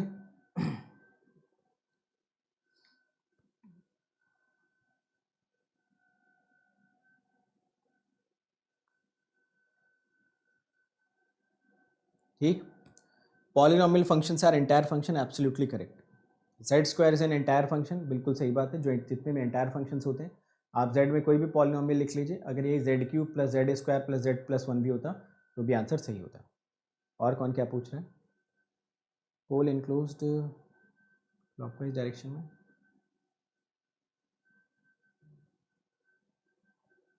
यार ये मुझे नहीं पता कि उन्होंने क्या बताया था, but what I am telling is correct. May be उन्होंने करेक्ट बताया होगा, आप उसको परसीव नहीं कर पाए होंगे, ठीक है। तो एक बार फिर से आप वीडियो देखिए, तो उन्होंने भी बिल्कुल ठीक बताया होगा। May be you would have perceiving this correct. मैं सिर्फ और सिंपल सी चीज़ बोल रहा हूँ, अगर आपका कॉन्टूर क्लॉकवाइज है तो प्लस लगा लेना, अगर कॉन्टूर एंटी क्लॉकवाइज है तो माइनस लगा लेना। सिंपल सी बात बोल रहा हूँ, बात खत्म हो गई, ठीक है। पोल इंक्लूड होगा तभी तो रेसिड्यू निकालोगे, तो वो तो ऑब्वियस है कि पोल तो आना ही चाहिए जो कॉन्टूर आपका बना हुआ है।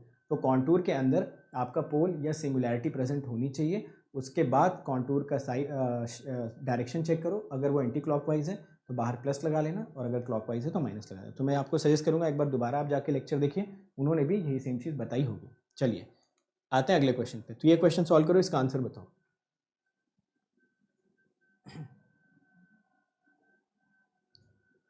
अरे पॉइंट ऑन द कर्व बता तो दिया है, थोड़ा बैक जाओ, और अभी बताया था मैंने किसी को पॉइंट ऑन द कर्व पे क्या करोगे, ठीक है। तो थोड़ा वीडियो को रिवर्स करो और जाके दोबारा देखो, ठीक है। चलो, एनालिटिक है तो पाथ इंडिपेंडेंट होगा बिल्कुल, ठीक है। अगर कोई फंक्शन एनालिटिक है और तुम उसका ओपन लाइन इंटीग्रल कैलकुलेट कर रहे हो, तो ओपन लाइन इंटीग्रल उसका हमेशा कैसा होगा, इंडिपेंडेंट ऑफ पाथ होगा। तो तुम हमेशा वहां पे क्या किया करो, स्ट्रेट लाइन अज्यूम कर लिया करो between two given points, correct. चलो आंसर भी निकालते रहो यार फटाफट, और आंसर बताते भी रहो।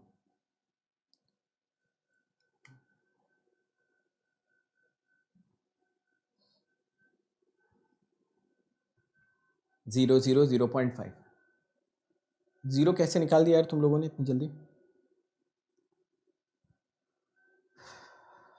जीरो इसको इसका कैसे निकाल दिया?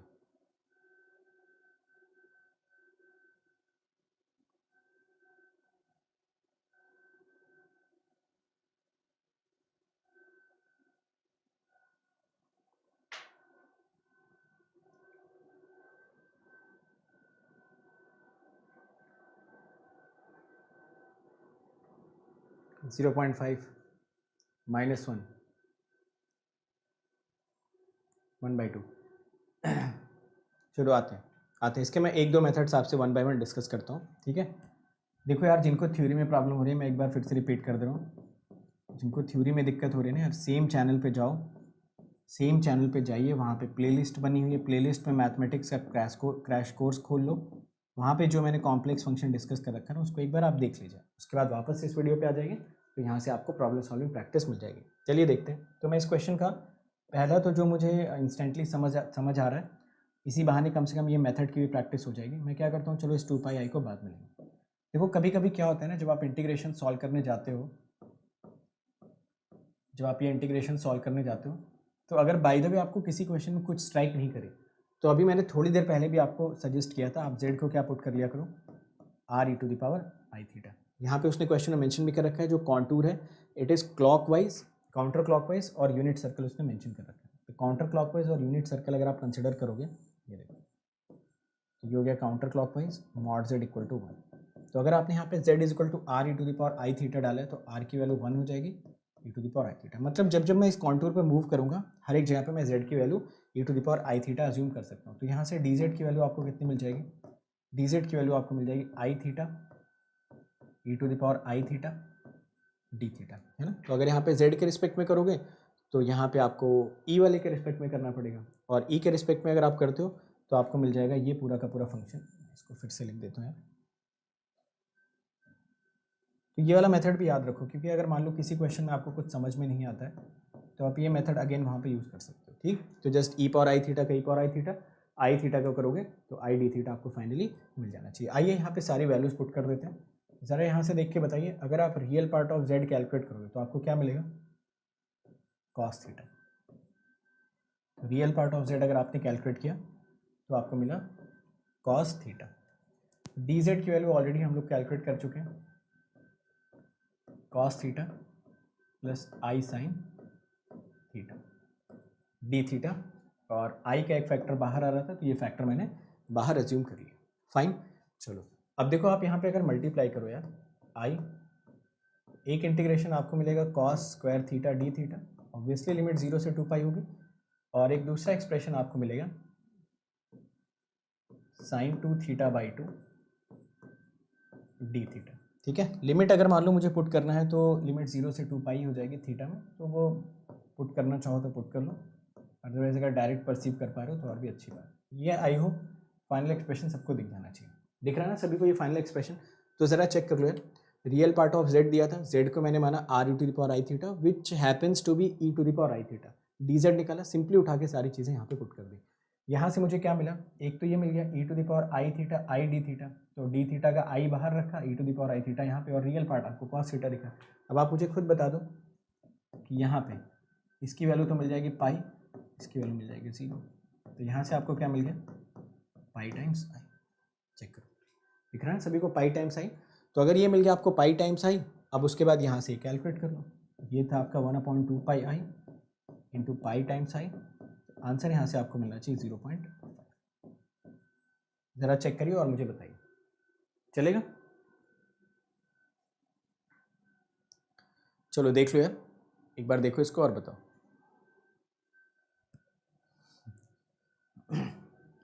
नींद आ रही है?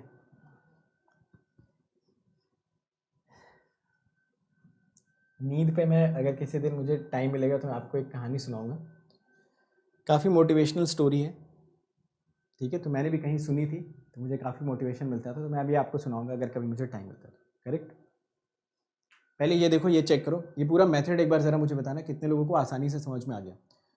मैं कह रहा हूँ ना, अगर किसी क्वेश्चन में आपको कुछ समझ में नहीं आता है, किसी क्वेश्चन में समझ में नहीं आ रहा क्या करें क्या नहीं करें, तो वहाँ पे z को क्या पुट कर दो, R E to the power I theta. R देख लो क्वेश्चन में मेंशन कर रखा होगा, वहाँ से आर उठाना और आंसर में यहाँ पे पुट कर देना। ठीक है, देखो कभी कभी क्या होता है ना, कभी कभी क्या होगा कि आप R E to the power I theta की जगह पे ये तो पुट ही करोगे, और साथ में साथ जब आप इंटीग्रेशन कैलकुलेट करोगे ना, तो ये सिंपल सा आपका एक साइनोसॉइडल सिग्नल बन जाएगा।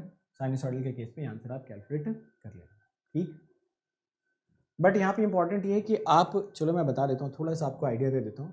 जैसे मान लो अगर आपका इक्वेशन ऐसा दे रखा हो mod z equal to R, तब तो आप पुट कर लेना z equal to R E to the power I theta. But मान लो आपका कोई इक्वेशन ऐसा, जैसे पिछले क्वेश्चन में दे रखा था ना mod of z plus 1 equal to 2, तो यहाँ पे फिर नहीं पुट कर सकते ना, फिर यहाँ पे क्या पुट करोगे, z plus 1 equal to 2 E to the power I theta, फिर यहाँ से z की वैल्यू पुट करना -1 + 2 ई to the power I theta. समझ आया? तो हर जगह आंख बंद करके हर जगह पे z equal to R U to the power I theta मत पुट किया करो। चेक कर लो, जो भी इक्वेशन दे रखी है उसको मॉडिफाई कर लो। Mod z equal to r दिखा था, तो मॉड हटाने का परिणाम क्या होगा, e to the power I theta इसमें इंट्रोड्यूस हो जाएगा। यहाँ से मॉड हटाओगे उसका क्या रिजल्ट मिलेगा, ई पावर आई थीटा डाल देना, 1 को उधर लेके चले जाना। समझ आया? ठीक है, समझ गए ना ये कैसे ट्रांसफॉर्मेशन चलते हैं।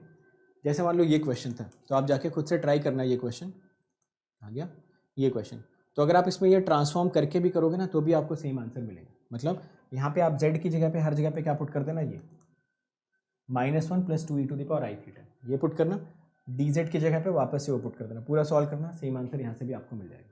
करेक्ट? हाँ, उस पर आते हैं, जिनका गेट एग्जाम है उस पर हम लोग आते हैं, थोड़ा बात करते हैं। चलो इसको सॉल्व करो, इसका आंसर बताओ।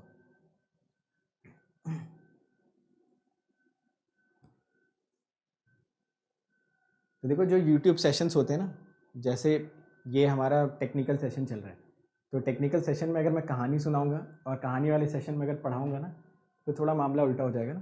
तो टेक्निकल सेशंस में हमको पढ़ाई करना चाहिए, और जब कहानी वाले सेशंस आते हैं तो वहाँ पे हम कहानी भी सुनाते हैं, तो वो कहानी वाले सेशंस भी हम लोग करेंगे। चलो देखो, एक बड़ा अच्छा क्वेश्चन है किसी का आया कमेंट में, बड़ा अच्छा क्वेश्चन है, वो पूछ रहे हैं कि किसी का एग्ज़ाम दोपहर में है, किसी का एग्ज़ाम सुबह में है, तो क्या हमें अभी से कुछ करना चाहिए जिससे हम उस टाइम पे अपनी प्रोडक्टिविटी बढ़ा पाएँ। तो उस पर मैं थोड़ा 5-10 मिनट आपको एक सजेशन दूंगा, वो सजेशन आप फॉलो कर सकते हो। चलो इस क्वेश्चन को सॉल्व करो, इसका आंसर बताओ।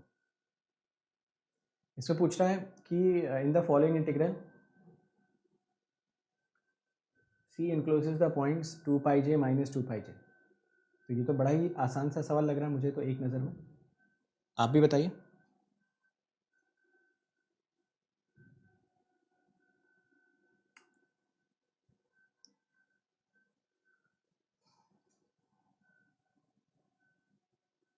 चेक करो।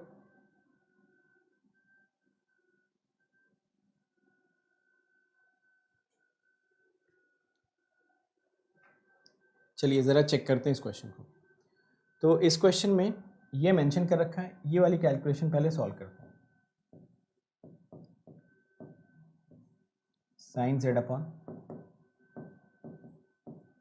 जेड माइनस 2 पाई जी, ठीक है। तो जेड माइनस 2 पाई जी अगर आपको यहाँ से मिलेगा तो आप इसको क्या कर सकते हो, this is plus 2 pi G residue at z equal to 2 pi G, ये मिल गया आपको रेसिड्यू। पोल सिंपल है यहाँ पे, पोल अगर सिंपल है तो रेसिड्यू निकालने का तरीका भी काफ़ी सिंपल। ऊपर वाले को तो मैं होल्ड करके रखता हूँ, साइन जेड को, नीचे वाले को कर देता हूँ डिफ्रेंशिएट। नीचे वाले को डिफ्रेंशिएट करूँगा सब कुछ खत्म हो जाएगा। यहाँ पे डाल देते हैं z equal to 2 pi G, ये आपको मिला 2 पाई a और यहाँ से मिल गया साइन 2 पाई j। साइन 2 पाई j की वैल्यू कितनी होगी? अगर आप साइन 2 पाई j की वैल्यू कैलकुलेट करें तो आइए देखते हैं कैसे होगी इसकी वैल्यू कैलकुलेट। ज़रा देखो, आपको पता है कि जो साइन थीटा होता है, आपको पता है कि जो साइन थीटा होता है वो होता है e to the power I theta minus e to the power minus I theta divided by 2, ये तो होता है।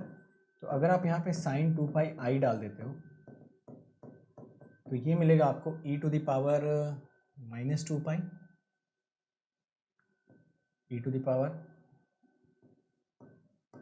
Minus e to the power 2 pi divided by 2। एक बार चेक कर लीजिए और बताइए मुझे, इज इट करेक्ट और नॉट? ठीक है, तो जस्ट मैंने क्या किया यार, ये साइन थीटा मुझे दिख रहा था ना, तो इस साइन थीटा को मैंने ऐसे एक्सपैंड किया। अब 2 पाई आई डालूंगा तो 2 पाई आई स्क्वायर हो जाएगा, तो माइनस बन गया, यहाँ पे माइनस 2 पाई आई स्क्वायर बना तो ये बना। तो फाइनल आंसर जो मुझे यहाँ से मिल रहा है वो मिल रहा है -1/2 पाई, 2 पाई, ठीक है, ये -1/2 पाई लिखा हुआ है, multiplied by E to the power -2 pi, E to the power -2 pi minus E to the power 2 pi divided by 2। तो ज़रा इसको सॉल्व करो और आंसर कैलकुलेट कर लो, ठीक है। अच्छा, एक 2 पाई जे का भी मल्टीप्लिकेशन, ठीक है। तो ये इतनी सारी चीज़ें आपको यहाँ पे कैलकुलेट करनी है, यहाँ से आपको कुछ फाइनल आंसर मिलना चाहिए। समझ आ गया सभी लोगों को मैंने क्या क्या समझाया? तो ये तो आ गया पूरा का पूरा आंसर इसका, ये जो हम लोग कैलकुलेट कर रहे थे, ये चीज़ मैंने यहाँ पे लिख दी, ये देखिए। बाकी सवाल में -1/2 पाई अलग से दे रखा था, ठीक है। तो ज़ीरो यार क्यों बोल रहे हो तुम लोग, ज़ीरो आप लोग क्यों बोल रहे हो? उसका आंसर साइन के अंदर 2 पाई दिख गया तो उसको ज़ीरो बोल दिया, ऐसा नहीं होता है। साइन के साथ 2 पाई नहीं लिखा हुआ है, 2 पाई के साथ जे या आई भी कुछ लिखा हुआ है, तो अगर जे या आई लिखा हुआ है तो इसका मतलब आप उसको ज़ीरो नहीं बोलोगे, आप बेसिक डेफिनेशन पे जाओ। अब यहीं से दिख रहा है ज़ीरो थोड़े ना आने वाला है, कहाँ -2 पाई कहाँ 2 पाई, अच्छा खासा डिफरेंस आ जाएगा। इनफैक्ट मतलब मेरे ख्याल से तो अच्छा खासा आंसर आना चाहिए, 100 के आसपास आना चाहिए आंसर। चेक करके बताना किसी ने अगर कैलकुलेट किया हो, मेरे पास कैलकुलेटर नहीं है। आप ज़रा इसका आंसर निकाल के बताओ। आई तो हट गया यहाँ से, 2 पाई कैंसिल हो जाएगा, इन दोनों का डिफरेंस निकालो, माइनस से मल्टीप्लाई करो, देखो आंसर कितना आ रहा है। 267 जिनका आ रहा है, मेरे ख्याल से आप 2 से डिवाइड नहीं कर रहे हो यार, ठीक है। देखो मैं क्या बता रहा हूँ आपको, ये -1/2 पाई तो बाहर वाला है, ठीक है, जो यहाँ पे था ना वो ये, बाकी इसका आंसर यहाँ पे लिखा हुआ है, तो बस इन दोनों को आपको आपस में क्लब कर देना, ठीक है। तो इन दोनों को बस मल्टीप्लाई करो और फाइनल आंसर बताओ कितना आ रहा है। 267 आ रहा है सबका, जो भी आ रहा हो। 267 तो नहीं आना चाहिए वैसे तो, 2 से डिवाइड, खैर जो भी आ रहा है, आई होप कि आपका आंसर सही है, ठीक है। कितने लोगों को लॉजिक समझ में आ गया कि इस क्वेश्चन में कुछ भी ऐसा नहीं था जो आप कैलकुलेट नहीं कर सकते थे। तो खुद ये क्वेश्चन में बोल भी रहा है कि ये जो कॉन्टूर है ये 2 पाई जी और -2 पाई जी दोनों को इंक्लूड कर रहा है। तो अगर ये दोनों को इंक्लूड कर रहा है तो उस केस में आंसर क्या आ जाएगा आपका, ऐसा। ऊपर वाले को डिफ्रेंशिएट नहीं करते हैं यार, ऊपर वाले को होल्ड करके रखते हैं, नीचे वाले को डिफ्रेंशिएट करते हैं। समझ आया? हाँ, ये बोल सकते हो साइन h 2 पाई बोल सकते हो, बट फिर आई का फैक्टर भी बाहर आ जाएगा, ठीक है ना। साइन h 2 पाई अगर लिख रहे हो ना तो साइन h 2 पाई भी यहाँ पे लिख सकते हो आप, बट उस केस में फॉर्मूला तो वही बनेगा ना, e power I theta minus E power minus I theta divided by 2i। तो अगर आप ऐसा लिखते हो तो आप यहाँ से इसको ऐसा भी लिख सकते हो, that it is nothing but ये आई वाला फैक्टर आपको यहाँ पे टेक केयर करना पड़ेगा, ठीक है। तो ऐसा कुछ बनेगा 1/i sin h 2 पाई, तो वो माइनस के साथ। तो अगर कोई हाइपरबोलिक में जानना चाहता है कैसा दिखेगा, तो हाइपरबोलिक में पहले तो i बाहर लो, हाइपरबोलिक में i नहीं आता, ऊपर से ये माइनस साइन भी लेना पड़ेगा क्योंकि ये 2 पाई है और ये माइनस 2 पाई, तो मैंने यहाँ पे sin h 2 पाई लिख दिया। अगर किसी को हाइपरबोलिक में जानना है तो करेक्ट। हाँ, sin hx is equal to i sin x बिल्कुल बोल सकते हैं, ठीक है। चलिए, कितने लोगों को लॉजिक समझ में आया पहले ये बता दो, अगर नहीं समझ आया मैं दोबारा समझाता हूँ, कोई इशू नहीं है, बट आपको ये क्वेश्चन समझ में आना चाहिए इस क्वेश्चन में चल क्या रहा है। तो खासकर जिनके आंसर 0 आ रहे थे उनको यहाँ पे इंश्योर करना पड़ेगा कि आपका आंसर गलत क्यों आ रहा था और आप 0 बोल क्यों रहे थे, क्योंकि सिर्फ sin 2 पाई आ गया तो उसका आंसर 0 नहीं होगा ना। Fine, any doubt anyone is having in this question? चलें अगले क्वेश्चन पे। चलो, तो मैं ऐसा मान रहा हूँ कैलकुलेशन आप कर लोगे इसके आगे, कैलकुलेशन ईजी है, उसमें ज़्यादा कुछ करना है नहीं। चलते हैं अगले सवाल की तरफ। नेक्स्ट क्वेश्चन देखिए, और इस क्वेश्चन में आप मुझे बताएंगे आप सभी लोग कि यहाँ पे जो आप कैलकुलेशन करने जा रहे हो ये ओपन लाइन इंटीग्रल है या क्लोज लाइन इंटीग्रल है, दोनों की जगह कैलकुलेट करके बताइए।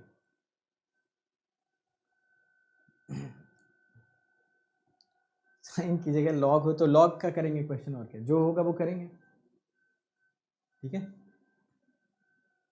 अब ऐसे तो नहीं सोच सकते ना, अब अगर हम ऐसे सोचने लगेंगे अगर इसकी जगह ये हो तो क्या होगा, तो एक ही क्वेश्चन काफ़ी है ज़िंदगी बदलने के लिए। तो सोचना हमारा काम नहीं है ना, हमारा काम क्वेश्चन बनाना नहीं है, पहली चीज़ तो ये समझ लो, हमारा काम है क्वेश्चन सॉल्व करना। जिसका काम है क्वेश्चन बनाना उसको अपना काम करने दो, हम अपना काम करते हैं, ठीक है। जब हम आईटी वगैरह के प्रोफेसर बन जाएंगे तब हम सोचेंगे कि यार साइन जेड की जगह अगर लॉग जेड रख दें तो क्या बच्चे परेशान होंगे या बच्चे खुश होंगे। तो पैरामीटर तो यही है ना क्वेश्चन सेट करने का। क्वेश्चन सेट करने का पैरामीटर क्या होता है कि अगर मैं क्वेश्चन बना रहा हूँ तो तुम लोग खुश रहोगे, या जैसे मैं कॉम्बैट के क्वेश्चन बनाता हूँ तो कॉम्बैट के क्वेश्चन बनाते टाइम पे मेरे दिमाग में ये रहता है कि ये क्वेश्चन देख के तुम्हारे चेहरे पे खुशी आएगी या तुम्हारे चेहरे पे तनाव आएगा। तो जब मैं इमेजिन कर लेता हूँ कि इस क्वेश्चन को देखते ही तुम्हारे चेहरे पे तनाव आ जाएगा ज़बरदस्त तरीके का, तो वो क्वेश्चन मैं फाइनल टाइप वाइप करवा के भेज देता हूँ। जो क्वेश्चन मैं बनाता हूँ और मुझे लगता है ये क्वेश्चन तो देख के तुम लोग खुश हो जाओगे, वो क्वेश्चन मैं साइड में कर देता हूँ। समझ गए ना? चलो आंसर निकालो। तो मैं नहीं चाहता कि तुम्हारे चेहरे पे खुशी आए क्वेश्चन देख के जो मैं क्वेश्चंस बनाता हूँ। तो अभी अपना काम है सवाल लगाना, सवाल लगाते हैं, जो सवाल बना रहा है उसको बनाने दो। चलो इस क्वेश्चन को सॉल्व करते हैं। ये ज़रा लाइन देखिए जो सीधे रखिए, क्या यहाँ पे आप x इक्वल टू वाई लिख सकते हो? लिख सकते हैं। क्या यहाँ पे dx equal to d y लिखा जा सकता है? बिल्कुल लिखा जा सकता है, सिंपल सा क्वेश्चन बन जाना चाहिए आई हो। तो यहाँ से आपको मिल जाना चाहिए x square plus i x square, और डी जेड को आप लिख सकते हो d x plus i d y, ठीक है। अगर ये डी एक्स डी वाई हो गया तो जेड इक्वल टू आप सभी को पता है एक्स प्लस आई वाई, और d z equal to d x plus d y. तो यहाँ से अगर हम चाहें तो एक्स स्क्वायर को कॉमन ले सकते थे, यहाँ से हम चाहें तो डी एक्स को कॉमन ले सकते थे, बाहर आपका 1 प्लस आई का होल स्क्वायर आ जाएगा। 1 प्लस आई यहाँ से भी कॉमन आ जाएगा, उसको चाहो तो आप D x plus i D x लिख लो, है ना, क्योंकि एक्स इक्वल टू वाई। तो z can also be written as x plus ix, and obviously dz can be written as dx plus I dx, ठीक है। तो अब यहाँ से क्वेश्चंस कॉमन ले लो, एक्स स्क्वायर वहाँ से ले लो, dx यहाँ से ले लो। आई होप ये क्वेश्चन अब सॉल्व हो जाना चाहिए। तो 1 प्लस आई स्क्वायर आपको कितना मिल जाएगा 2i, है ना, 1 माइनस 1 2i, और यहाँ से आपको मिल जाएगा 1/3। तो 2i/3 आपका ऑप्शन हो जाना चाहिए बी ऑप्शन, क्योंकि यहाँ से अगर आप x square D x calculate कर भी रहो तो एक्स की वैल्यू आ जाएगी 0 से, ठीक है। तो आंसर आपको मिल जाएगा 2i/3। आ गया था ना सबका आंसर ये? तो ये तो क्वेश्चन ईजी था। लास्ट क्वेश्चन मैंने इसीलिए लिया ही था क्योंकि मुझे लग रहा था कि sin 2 पाई आई की वैल्यू आप में से बहुत सारे लोग 0 बताओगे, बट sin 2 पाई आई की वैल्यू 0 नहीं है, वो कैलकुलेट करके हम लोग निकालेंगे जैसा हम लोगों के पास डेटा प्रेजेंट था। आते हैं अगले सवाल की तरफ। ये क्वेश्चन बताइए, ठीक है। तो ये कुछ नहीं है। अब ये क्वेश्चन अगर आपका गलत हुआ इसका मतलब आप कल की क्लास में आखिरी में प्रेजेंट नहीं थे, या तो आपने उसको रिवाइज नहीं किया, क्योंकि यहाँ पे देखो आ क्या है z sin z, ठीक है। तो ये क्वेश्चन कोई पूछ भी रहा था, मतलब काफ़ी 3-4 दिन तक उन्होंने परेशान किया, तो वो बोल भी रहे थे कि उन्हें किसी को इम्प्रेस करना था, तो ये क्वेश्चन जल्दी से बता दो सर। पहली क्लास में मेरे ख्याल से वो एलजेब्रा से ये क्वेश्चन पूछ रहे थे कि 1/z sin z सर बता दो बता दो बता दो। खैर आखिरकार मैंने कल बता ही दिया और शायद वो आज की क्लास में आए भी नहीं, अगर आए हो तो बताना। श्रेय, हाँ यार मैं नाम भूल जाता हूँ, क्योंकि ये नाम भी तो आप लोग इतने क्रिएटिव रखते हो तो मैं भूल भी जाता हूँ बीच बीच में क्या क्या नाम रहता है। श्रेय पूछ रहे थे, एलजेब्रा से पूछ रहे थे वो कि सर ये बता दो इसका आंसर कितना है। तो जल्दी बताओ यार सभी लोग, इसका आंसर क्या आना चाहिए। गलत मत बताना इस क्वेश्चन को, नहीं तो मुझे थोड़ी सी निराशा होगी।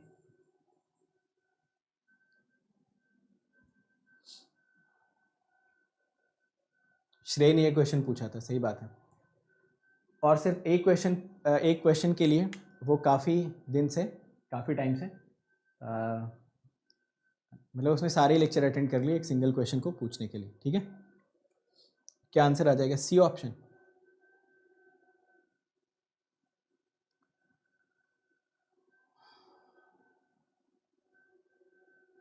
चलो 2 पार्ट करो इसमें, ये पहला पार्ट, ये दूसरा पार्ट।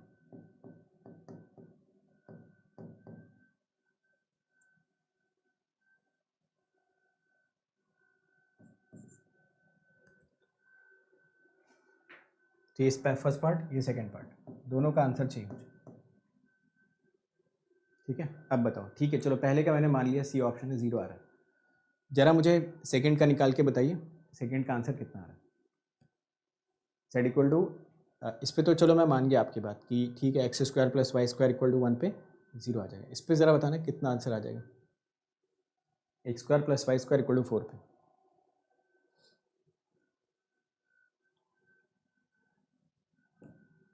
चलो ज़रा चेक करते हैं इस क्वेश्चन को। सबसे पहले तो जो ये क्वेश्चन यहाँ पे मेंशन किया गया, आपको ये समझ आना चाहिए कि क्लोज लाइन इंटीग्रल, मैंने बताया था मैथ्स में क्लोज्ड और ओपन में उतनी क्लैरिटी नहीं होती है, तो हम उतनी क्लैरिटी देंगे भी नहीं। चलिए ये मिल गया। ऑब्वियसली यहाँ पे अगर हम बात करते हैं अपने फंक्शन की, तो जो फंक्शन हमको मिल रहा था f(z) equal to 1/z sin z। ठीक है, इनके रेसिड्यूज़ की ऑलरेडी चर्चा हो चुकी है कि रेसिड्यू अगर इसका कैलकुलेट करोगे तो z इक्वल टू 0 पे 0 आ जाएगा, और z equal to n pi where n is not equal to 0, ये आपको मिल रहा था 1/-1 टू द पावर n, और क्या था यार,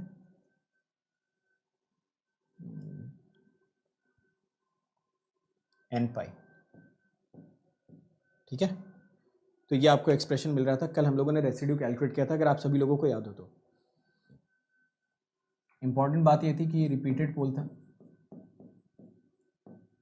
और ये था आपका कैसा पोल, सिंपल। एक रिपीटेड था, दूसरा आपका सिंपल पोल था, है ना, ऐसा कुछ था। याद आ रहा है सबको कुछ कुछ? चलिए, तो सबसे पहले फर्स्ट क्वेश्चन की बात करते हैं, इस वाले क्वेश्चन की। तो फर्स्ट क्वेश्चन में अगर आप नोटिस करो कि x² + y² इक्वल टू 1 वाला जो आपको कॉन्टूर मिल रहा है, उस कॉन्टूर के अंदर पोल्स कौन कौन से आप आ रहे हैं।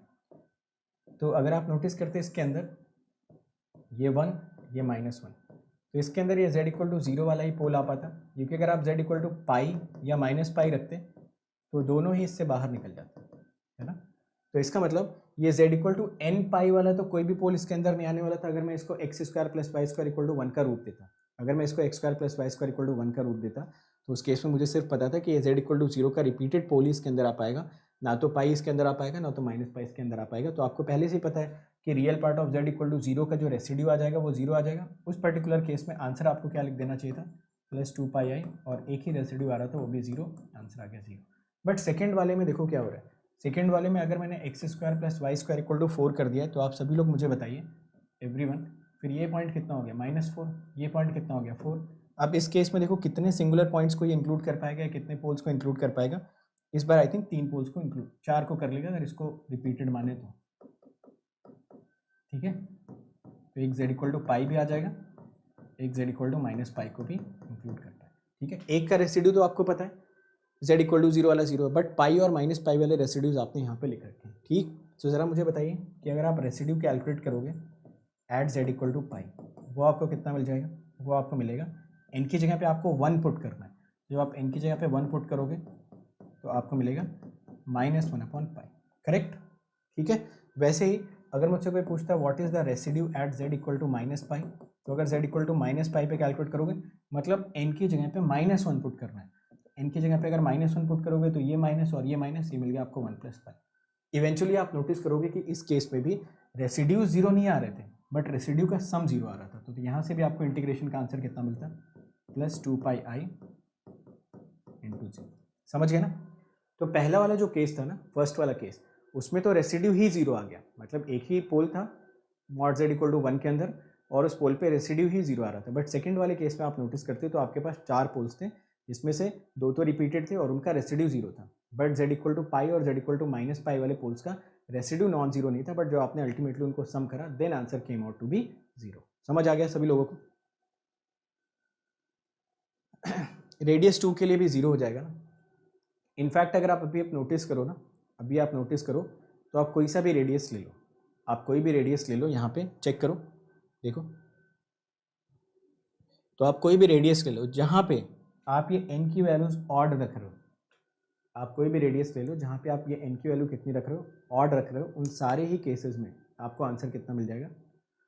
0 मिल जाएगा। जैसे मान लो अगर मैं n को यहाँ पे 2 पुट कर देता, तो n को 2 पुट करने से ये -1 और n को -2 पुट कर देने से आपको -n मिल जाता। तो अगर आप ये वैल्यूज़ पुट करोगे ना तो आपको आंसर हमेशा 0 ही मिल जाएगा। जैसे कि मान लो कोई भी वैल्यू डाल के देख लो ना, जैसे मान लो मैंने यहाँ पे n को 1 अलाउ कर दिया, अगर आप n को 2 अलाउ कर देते और -2 अलाउ कर देते तो 2 अलाउ करने पे ये 2π हो जाता और -2π हो जाता।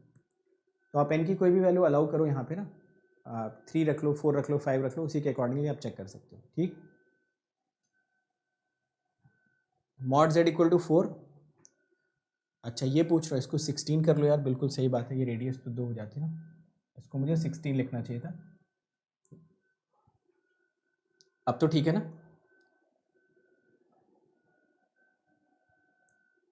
क्योंकि दूसरों की गलतियां निकालने में तो तुम लोग उस्ताद हो ही, काश ऐसा तुम अपने साथ कर पाते तो आज कहाँ से कहाँ पहुँच गए होते हैं। बिल्कुल सही बात है यार, वहाँ पे 16 होना चाहिए, तभी रेडियस कितनी आएगी? 4 आएगी। अगर 4 लिखा होता तो रेडियस 2 रहती। ठीक, चलो मेरे ख्याल से मेरे कहने का मतलब आप सभी लोग समझ गए मैं क्या समझाना चाह रहा था इस क्वेश्चन में, कि क्वेश्चन में एक ही पॉसिबिलिटी मत समझो, एक ही पॉसिबिलिटी मत समझो कि यही क्वेश्चन आएगा। अगर मान लो इस क्वेश्चन को मैं ऐसा भी कर देता तो भी हमें समझ आना चाहिए था कि इस क्वेश्चन की अप्रोच कैसी रखनी चाहिए, क्योंकि यहाँ पे जो असल में रेसिड्यूज कैलकुलेट कर रहे थे ना आप z इक्वल टू n पाई पे, वो रेसिड्यू खुद n का फंक्शन आ रहा था। ये जो रेसिड्यू आपने कैलकुलेट किया ये खुद ब खुद n का फंक्शन आ रहा था। तो जैसे जैसे n की वैल्यूज आप चेंज करते जाओगे वैसे वैसे आपके रेसिड्यूज भी चेंज होते जाएंगे। मतलब z इक्वल टू 3π का रेसिड्यू भी आपको पता है, -3π का भी रेसिड्यू आप सभी लोगों को पता है। समझ आ गया ना सबको? ठीक है यार, मैं ऐसे ही बोल देता हूँ, मेरी बातों को सीरियसली मत लिया करो। जब मैं बोलूँ कि तुमको पढ़ाई करनी चाहिए, तुमको सिंसियर स्टूडेंट बनना चाहिए, तो बस उतनी ही बात मेरी सीरियसली लिया करो, बाकी कोई भी बात आपको सीरियसली नहीं चाहिए। समझ आ गया ना आज की क्लास में पूरा? तो क्या क्या इंपॉर्टेंट कॉन्सेप्ट आपने सीखा आज की क्लास में? आज की क्लास में एक तो आपने क्लॉकवाइज एंटी क्लॉकवाइज आपने रिवाइज कर लिया कि यार ठीक है, रेसिड्यू निकालते टाइम पे क्लॉकवाइज और एंटी क्लॉकवाइज का बड़ा इंपॉर्टेंट रोल होता है। अगर आपको क्लॉकवाइज मेंशन किया है तो माइनस साइन के साथ हम लोग जाएंगे, एंटी क्लॉकवाइज मेंशन किया तो प्लस साइन। दूसरी इंपॉर्टेंट चीज़ हमने सीखी आज की क्लास में कि जब भी साइन 2π के साथ i या j लगे होते हैं तो उसको हमें 0 नहीं लेना चाहिए, बल्कि हमें सिंपली एक्सपैंड करके उनकी मैथमेटिकल वैल्यू कैलकुलेट कर लेनी चाहिए। तीसरी इंपॉर्टेंट चीज़ हमने आज की क्लास में सीखी कि कभी कभी रेसिड्यूज कैलकुलेट करने के लिए आपके इसेंशियल सिंगुलर पॉइंट्स आ जाते हैं, मतलब वहाँ पे आप z की पावर को कंटेन नहीं कर सकते, तो वहाँ पे आपको 1/z-a का कोएफिशिएंट की मदद से रेसिड्यूज कैलकुलेट कर लेने चाहिए। चौथी इंपॉर्टेंट चीज़ जो आज की क्लास में आपने सीखी कि जब आपको किसी क्वेश्चन में कुछ समझ में नहीं आए, आपको कुछ पता नहीं चल रहा है कि मैं क्या लगाऊं क्या नहीं लगाऊं, तो वहाँ पे simply z equal to r e to the power i theta put कर दो, या जो भी आपको सर्कल की इक्वेशन दे रखी है उसी सर्कल के थ्रू आप z की एक पोलर वैल्यू कैलकुलेट कर लो। जब आप z की पोलर वैल्यू कैलकुलेट कर लोगे, डिफरेंशिएट करो z के रिस्पेक्ट में, वैल्यूज़ निकालो, आंसर कैलकुलेट कर लेना। और पांचवी इंपॉर्टेंट चीज़ जो आज की क्लास में आपने सीखी कि अगर किसी पर्टिकुलर केस में आपके इनफाइनाइट नंबर ऑफ रेसिड्यूज आ रहे हैं, जैसे यहाँ पे इनफाइनाइट नंबर ऑफ रेसिड्यूज आते हैं, तो उस केस में आपको केयरफुली ऑब्जर्व करना चाहिए कि हमारे कितने रेसिड्यूज सर्कल के अंदर आ गए। यहाँ पे जैसे जैसे सर्कल तुम बढ़ाते जाओगे नंबर ऑफ रेसिड्यूज उसके अंदर बढ़ते चले जाएंगे, और उसी के बेसिस पे, हालांकि आंसर तो हर बार 0 ही आएगा, बट उसी के बेसिस पे आपको रेसिड्यूज तो कैलकुलेट करना ही चाहिए। समझ आ गया ना सभी को? ठीक, चलो तो देखो, हाँ अब मैं आता हूँ उनके क्वेश्चन पे। ठीक है, कॉस जेड कॉन्जुगेट, उसमें भी वही डेफिनेशन लगा लो। ठीक है, उसमें भी वही डेफिनेशन लगा लो, वही e to the power i z e to the power minus i z divided by 2। तो वहाँ पे सेम डेफिनेशन लगा के आप आगे बढ़ सकते हो। मतलब अब यार ये जो फंक्शंस आप बोल रहे हो ना, अब इसमें तो आप क्या ही लॉजिक लगा सकते हो। जैसे मान लो cos z जैसे है, जैसे आपको ये cos z दे रखा है ना, तो आप इसको क्या लिखोगे, e to the power i z plus e to the power minus i z by two. वैसे अगर cos z बार दे रखा है तो आप z बार यहाँ पे लगा दो, समझ गए? तो उसमें क्या कर सकते हैं, z बार आप लगा दो, z कॉन्जुगेट z बार। हाँ, It's time to experience something glorious. Unacademy Combat. Compete, crack, conquer. A challenging gate contest engineered to give you an experience like none other. where you put your knowledge to test. and battle it out with the best. To bring out the best in you, Unacademy Combat is the most competitive, gamified contest for gate till date, with the best of the questions by best educators. With detailed video solutions from top educators right after each contest. Combat live with peers to get real-time rankings and win big. Participate in every contest to improve your ratings. Challenging contests every fortnight or alternate Sunday. Live ranking after every question. Big rewards for top rankers. Your passion to crack gate deserves this. Your hard work towards your dream deserves this. Fuel your inner fire for the ultimate gate challenge. Unacademy Combat. Register now.